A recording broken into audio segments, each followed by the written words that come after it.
one of the greatest collections of royal treasure in the world. Apart from the crown jewels of England held in the infamous Tower of London, there is no finer collection of jewels and rare artifacts than here in the Topkapi Palace of Istanbul. For 500 years, this was the most important place in the world. It was the center of the Ottoman Empire. Why? Well, it was the home of the Sultan.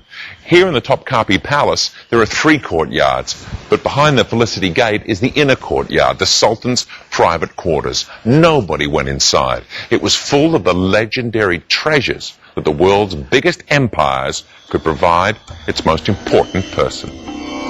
These priceless exhibits are evidence of the enormous power Istanbul once enjoyed as the center of the Ottoman Empire.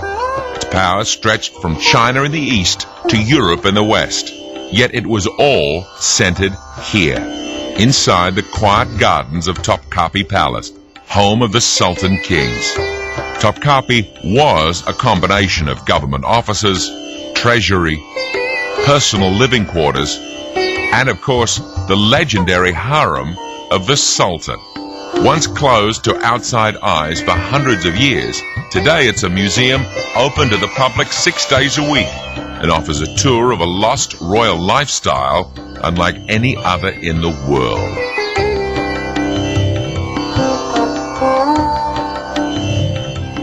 Within this one museum are pieces that come from the hands of France's finest 17th century jewelers, the greatest sword makers of the Persian Empire, and the rarest jewels and gems the Chinese emperors could create. It is a startling collection, unlike any other in the world.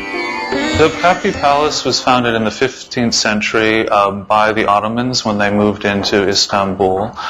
And it's very, very ornate. This is where they had the treasury and all their meetings. The entire harem and the entire family of the Ottomans were there, from the mad sons that they kept locked up in cages.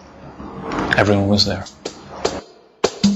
Within these ornate rooms lived the hundreds of women that made up the harem of the king. They were guarded by eunuchs, but controlled by the mother of the reigning sultan.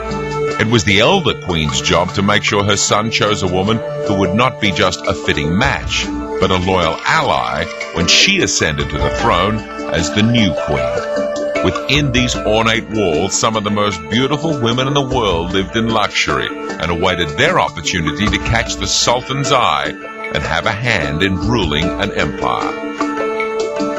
The harem has a really sumptuous display of tiles, very cool rooms built around courtyards and secret chambers and passageways. The tour itself takes about 2 hours, but it's really, really worth taking. It's one of the highlights of Istanbul. It's very beautiful. It has a wonderful collection of porcelain and weapons and jewelry, and you can see the Ottoman lifestyle, the harem, and how they lived.